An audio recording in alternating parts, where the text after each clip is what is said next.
Have you ever stared out of an airplane window and wondered why there's so much empty sky above you? Miles and miles of open space, yet your plane just sits there cruising in the exact same narrow band every single time. Not lower, not higher, almost like it's following an invisible highway in the sky. So what's really going on up there? Let's figure this mystery right here on UnLogic right now.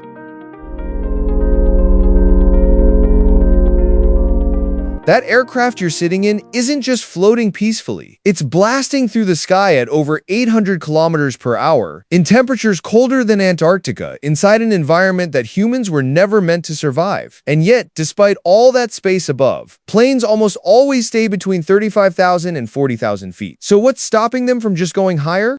Because at first glance, higher sounds better. The higher you go, the thinner the air. And thinner air means less resistance. Less resistance means the engines don't have to work as hard, which means less fuel burned, which means cheaper flights. Sounds like a win, right? So why not just keep climbing? Well, because the same air that helps planes also starts to betray them. Jet engines rely on oxygen to function. They pull in air, compress it, mix it with fuel, and ignite it to create thrust. But as you climb higher, that air gets thinner and thinner. Less oxygen means weaker combustion. Push too high, and the engines quite literally start to suffocate. They don't just shut off instantly, but they lose enough power to become unreliable. And while the engines are struggling, the wings are fighting their own battle. Wings need air flowing over them to generate lift. That lift is what keeps a massive metal aircraft from falling out of the sky. But in extremely thin air, there just isn't enough of it. So to compensate, the plane has to fly faster. Faster and faster just to stay up. And that's where things start getting dangerous. Because there's a limit to how slow a plane can go, and a limit to how fast it can go. Too slow and the aircraft stalls. It loses lift and begins to drop.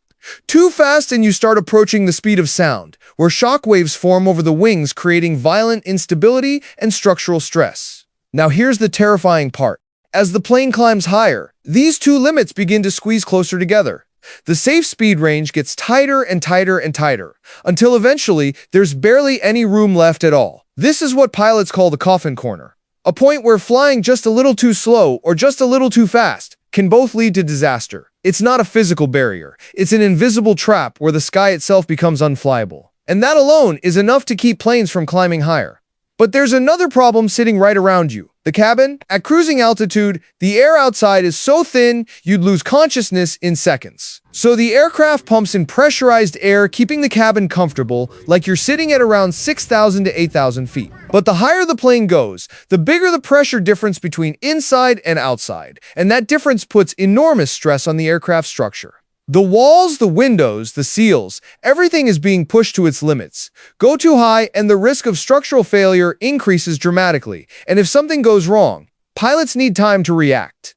At typical cruising altitudes, they can descend to safer air if pressure is lost. But far higher up, that window of survival shrinks to just seconds. So when you put it all together, engines that need oxygen, wings that need air, a speed range that's closing in on itself, and a cabin that's under constant pressure.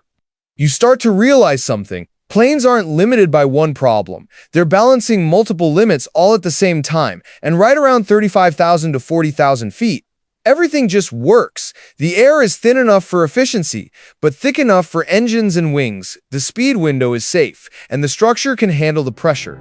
It's not random. It's the perfect compromise between physics, engineering, and human survival. So next time you're staring out into that endless blue sky above, just remember your plane isn't stuck there. It's exactly where it needs to be. This is UnLogic.